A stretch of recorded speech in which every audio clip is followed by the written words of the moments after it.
So this is going to be a bit of a life update, but I'm not gonna I'm gonna sit down actually, because my hand's gonna hurt if I hold it up here. I don't know where I can place you. Not in my plant, that's too low. I need a little tripod, that's too low.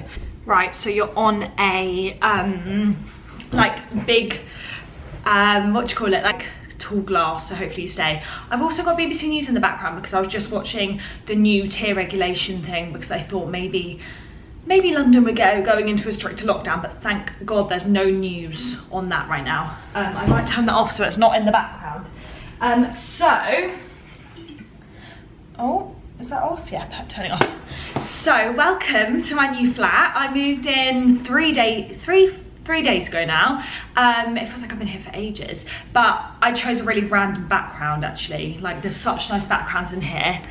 I'll just do a sneak peek. My kitchen. And I'm so excited to film loads of videos in here and do loads of content, but I thought I'd just get a quick video up, like a little life update, why I moved out of my last flat, like how I found moving in, like choosing a place. Also, my sister's pregnant, that's a massive life update. I'm going to be an auntie in 2021. I also have a boyfriend. I don't know if yeah, you see him on YouTube. I haven't had a boyfriend for 3 years, so it's a big deal. And yeah, just a little life update and a little update about my flat. So I moved in here on the 27th, and basically we put our flat, I've just noticed there's mess on the table because I just unboxed quite a few packages that came, like flat stuff. So I moved out of my last flat because it just wasn't right anymore. Like, when we moved in, we didn't know there was going to be coronavirus. We didn't know we'd be locked down in our houses. Like, back then, that was the most absurd idea ever. Like, to think that you'd have to stay in your house and you weren't allowed to see your friends or family, that just, like, wasn't even a thing. But now it's so normal. So when we were looking for flats, we were just like, yeah, we'll take that one. Like, we're hardly going to be in it, really. The two girls that I lived with worked in the city. I was obviously out and about doing my thing, like going for meetings, going to events, like seeing friends, family. And I was always out of the house, and so were they. So like, we hardly were in the flat, and then suddenly we were in lockdown. We all moved back home to our family homes for the first lockdown, because it was like, what is going on? It was so scary. And then we started to move back, spend more time, and the two girls obviously had to work from home, and they worked 9 till 5. And obviously my job's a bit different as well. Like, I don't have set hours, I'm self-employed, so I can work whenever. So I could be working at 9 PM at night, I could be working on a weekend, I could not, I could be working like 3 times a week. It really depends on what I've got on and how much I'm gonna work. So yeah, it was all just so different, and everything had changed, and there was stuff, to be honest, going wrong with the flat. Like, we didn't have a toilet for 6 days, and we were in lockdown, and so we were having to run to this hotel every time we needed the toilet and a shower, which was just the tipping point. And so then the people from our last flat, the landlords from our last flat, contacted us and say, we're selling the flat. And we were like, right, okay, so we're gonna have people coming in and out, doing viewings the whole time. And we still had quite a long time until the end of our tenancy. At that point, we still had like 4 or 5 months. And we were like, we don't want people coming in and out of the flat doing viewings the whole time. So we were like, look, can we cut our contract short? And they were like, if you can find tenants, then you can cut your contract short. So we were looking for tenants for so long, and last minute, literally, I'd say like a week, they told us a week in advance, they were like, you need to move out, we've got tenants, and they're moving in on the 28th of December. And we'd been looking for tenants for like 2 or 3 months. And basically loads went wrong. The estate agents, I'm not gonna go into it, but we didn't get on with them at all. We did not see eye to eye. We had faced so many problems in that flat, and it just, not gonna go into it, but it just wasn't for us. And like the 2 other girls, like obviously they didn't really need to be in London because they weren't working. It was just, yeah. So, and I wanted my own space anyway. And I was like, you know what, I think I'm just gonna move in by myself. It was either that, or I was like, there was an option that I go to Bali and I'd go back there for a few months, but obviously Corona, or I can move home, save a bit of money, and then move out. And everything with the tiers and everything with the such short notice for us to move, I was like, right, I'm just gonna move out, and I'm just gonna move into my own place and live by myself. So we had a week to move out, and we'd all like, one of the girls was looking for a flat share. I was looking at 1 beds, and the other girl was going to move home. So I'd already been looking at 1 beds just in case they suddenly said, right, you need to move out. And I'd seen a few, and I was like, yeah, they're nice, but none that I was like, wow. There was one in Battersea Power Station that I was like, wow. And if you're looking for a bougie 1-bed flat, Battersea Power Station is incredible. I was like, wow, that is nice. And then I thought about it and I was like, I don't think, it was quite small, and like you didn't get much for your money. It's an amazing location, it's an amazing complex, but I don't know, I saw this one that I'm in now and I was like, I absolutely love it. And I put an offer in on this as soon as I saw it. So long story short, I didn't actually put an offer in on this flat. I was looking on Rightmove, so that's how I found this flat. That's how I found every flat to do viewings and everything. I just go on Rightmove, I put how many bedrooms I want, like minimum, maximum, the location, maximum budget, minimum budget, and search. And you can like filter, you can put like loads of filters in. And then every day I just press refresh, and I'd look for flats and like you can call the agent straight away or email them, and they'll come back to you being like, right, let's get a viewing in tomorrow, let's get a viewing in here and there. And actually, little fun fact, rent is the lowest it's been in London for 10 years because of coronavirus, because obviously no one wants to live in London because corona. So if you're looking to rent, it's the lowest rent it's been, and always go in with a lower offer. Even if you don't get it, just try, because at the moment landlords really do want that money. Well, the landlords that I'd spoke to, yeah, they were accepting lower offers, and friends that I've spoken to have definitely got lower offers recently. So I looked at a flat in this block and I fell in love with it. It was completely furnished. It was like the showroom flat, so it had prints up, it had plants, it had sofa, it had everything, bedside tables, lamps, literally everything, like even to the point where it had like toilet roll, tea towels, like there was fruit in the bowl. I was like, this is amazing. And I got in and I was like, yeah, right, put an offer down. He was like, okay, I'll go to the landlord. This was with an estate agent. He went to the landlord. He was like, look, you've got an offer. It was lower than the asking price. And he was like, okay, I'll take it. And I was like, oh my God, this is a dream. And at that point, I didn't know if our flat was being taken then. It was like in talks that our old flat was going to be taken. So I was just like, this is such a risk, me putting an offer in, but I'm going to explain why I took that risk in a minute. I feel like there's so much to say, I'm just kind of blurting it out. So I took the risk, I put an offer in, I then put a holding deposit down and filled out all my guarantor forms, because obviously I'm self-employed, so I have to have a guarantor. I filled out all my referencing, my landlord did a reference, my estate agent did a reference, all of that, and it had all gone through. And then I was packing up my stuff to leave. Like, we had got confirmation that the people were moving in on the 28th, and I was packing up all my stuff to leave to go home for Christmas, because I didn't have anywhere to live for Christmas because our tenancy had ended. And I was packing it all up, and then I got a call being like, oh, by the way, the landlord has decided not to go through with your offer. And I was like, I'm packing right now, like I'm going home for Christmas and then I'm moving in, I have nowhere else to live. Like, I literally was like, so I did cry actually in the end, I did cry. So if you've been through losing a flat last minute, then I literally, yeah, feel your pain. So I heard that news and I was like, right, so I put a holding deposit down. Like, we've agreed on it. I even agreed to go higher when I heard that. I was like, right, okay, offer him higher, please, because I really need the flat. And I love it so much and I really want to move there. And like, my heart was set on it. Like, moving out by yourself is a bit scary anyway. And so to find somewhere that your heart feels really set on and you feel really settled there is great. And then to get it told that it's like been taken away, I was like, no, I'm not gonna find somewhere that I love and feel settled. So I Googled the name of the apartment that I'm in, the apartment block that I'm in, and like looked on Rightmove to see if there were any more 1-beds in here, because it's a brand new complex. And there were 2 1-beds. And it was a higher price than the one that I'd gone for, but because it was so last minute, I called up every estate agent that had an apartment here, and I managed to find one that day. So I found an apartment, I called up, and it was actually straight to the landlord. It wasn't a estate agent. So I called the landlord and I was like, look, any chance I can have your flat next week? And he was like, well, I do have someone looking at it and someone wants to move in next week, but if you offer me higher, then I'll take it. So I offered higher and I got it. It was unfurnished. I went to go and view it that day, like an hour after I found out I'd lost the other flat. And I went in and I was like, oh God, it's unfurnished. I've got to order a bed. I've got to order a mattress. I've got to order curtains, like stuff that I've never done before because I moved straight from uni to like a fully furnished flat with the girls that I just moved out of. So I never like bought furniture and I was like, oh my God, this is so weird. So he agreed that he'd part furnish it for me. So he had bought this, the armchair. I'm gonna do a full flat tour for you. But he bought the armchair, the sofa, the table and chairs here, and the TV stand. I bought everything else, the TV, the desk, my bed, my sofa, the curtains, rug, everything.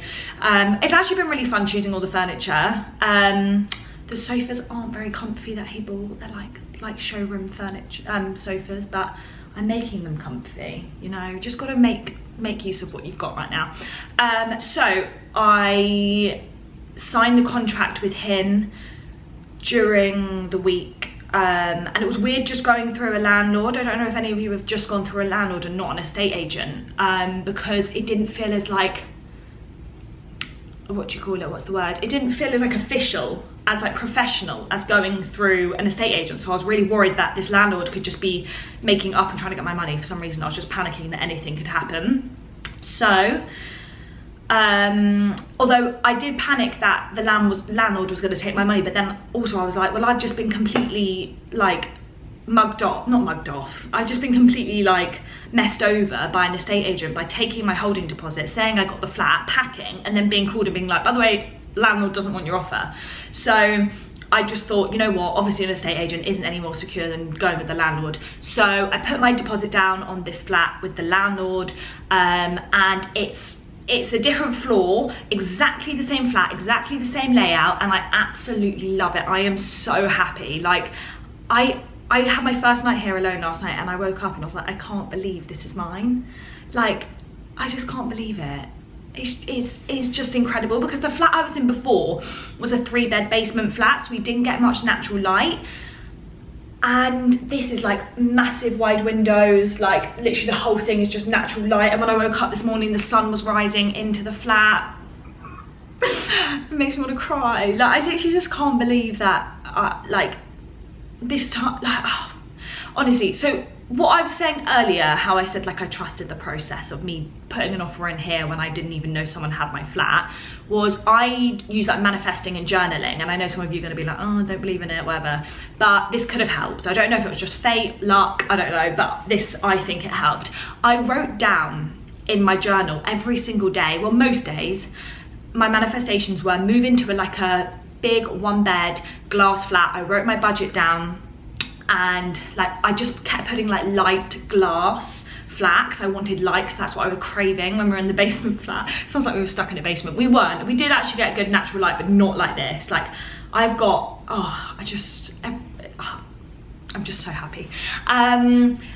Yeah, so I was writing down every day, like move out December, like new tenants, like for people to take on new tenancy, because obviously we were doing it early, so we didn't actually know what date we were going to move out. We just kind of had to move, and I kept writing down like December, move into like big glass white walls, like modern flat, and new tenants move out and move in December. And I kept writing it down, and I feel like I manifested it. Like I just feel like I wrote it down. I had such a strong mindset that I was going to move into this place, and this is what it looked like in my mind. And like what I could, if I could write it down on paper, this flat is what it looked like. And just, it's actually crazy. You can probably tell right now, like me saying it out loud, it's just like, I'm gonna write down, like, I love manifesting and I love like making goals and everything. And there's a few things in my life that have come into my life that I necessarily haven't written down exactly that, but I've written down like something that I feel like I don't have in my life, or something that I feel like I lack in my life, and it's come into my life in like in a different form than I thought it would, but it's come into my life, if you get what I mean. So manifesting and journaling, you should definitely get into, because I think it's so good for you just to get your thoughts out. And to be honest, I think it worked, because I literally have been thinking of a flat like this for months. Like I remember in the first lockdown, I used to run past in like Battersea and like Clapham area, I used to run past blocks of flats and I'd be like, wow, I would love to live there. And now I'm living in like, oh, I'm just so happy. But yeah, that's the flat story. So I'm gonna do a whole flat tour, homeware, hauls, anything, just let me know what you want me to do. In terms of living by myself, I might do a whole other video on that, because lots of people have been like, how have you found like living by yourself, or like how have you like taken the plunge from living with 3 girls and like living with all your best friends at university to then living by yourself. And I feel like with my job it does work quite well, because I need space to like be able to talk like this, and like when someone's on a phone call, someone's on a meeting, I can't really just sit in the living room and talk out loud like this. And like when I'm taking photos, I need a space. So this flat I kind of invested in as like my home, my office, my studio, like everything. So it's kind of like, yeah, my little bubble. And obviously now I'm a single household, I can have a bubble, a support bubble. So Joe, my boyfriend, is my support bubble. So second life update, my sister is pregnant. I can't believe it. I found out on Halloween, and I can't believe it. It doesn't feel real. Like, I saw her 12-week scan yesterday and the baby is like there. I just can't believe it. Yeah, so I found out on Halloween. I found out 2 hours after they found out. Chessie put the tests on the table and I walked in and I like blew up. I literally just like, I couldn't believe it, and I was in disbelief, and I had to keep it a secret for so long. And I'm so bad at keeping secrets. I love speaking what I'm feeling, and I was just so excited. But yeah, I couldn't stop crying, and I still cry now. I just can't believe it, and it's due in 2021. I just can't wait. I'm gonna have a niece or nephew. I'm gonna be an auntie. And because I'm the only sister, like Matt doesn't have a sister, and I'm the only sister, I'm gonna be the only auntie in its life. I'm gonna be the best auntie. So that is just so exciting. Like, I actually can't believe it. Yeah, madness. Let's hope everything's calmed down with coronavirus by the time she gives birth, because I really, really want to spend the first few days with them. Obviously I'll give her and Matt some space, but I will be there a lot. I just can't wait. Third life update, I have spoken about it, but yes, I have a boyfriend. After 3 years of being single, I have a boyfriend. I went through some, I mean, I've really experienced men, some horrible men, and just like, I read things on Girls Who Graduate. If you don't know what Girls Who Graduate is, it's an online support network for female students and graduates that I started when I left the University of Reading. So we have a closed Facebook group, Girls Who Graduate, and an Instagram page, Girls Who Graduate. So if you don't know it, then go on. But I see so many girls post like about boys on there and boy problems. I'm like, honestly, they can be so nasty.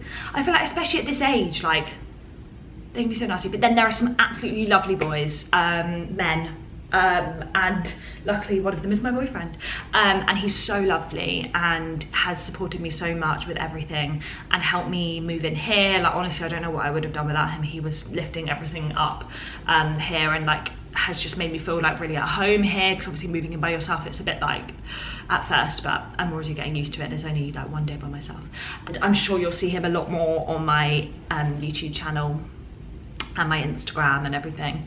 Yeah, I thought I'd just film a quick video. I said I was going to start in January, but I feel like I have so much to say and so much I want to speak about, so I thought I'd just put it on here. But I'm sending you all so much love. I know it's such a weird time at the moment, but I feel like 2021, things can only get better. You know, like, we can only get through this year, the 2021, with things knowing that they're going to get better. I just hope we can travel soon. Like, I really miss being on holiday. I really, yeah, I'm sending you all so much love, and I know I keep saying that, but I really, really am. Like, I do think of everyone. But yeah, no, I really, really am. And if you're struggling, my DMs are always open, and yeah, reach out to someone, speak to someone, because I know it's a very, very weird time. But yeah, I hope you all enjoyed the video, little chatty life update, and there'll be a flat tour soon. Once I've got everything together, it's still like in working process. But yeah, I'll do lots of homeware hauls, living on my own, and vlogs, London in tier 4. I don't know how fun that'll be, but we'll give it a go. So yeah, lots of love.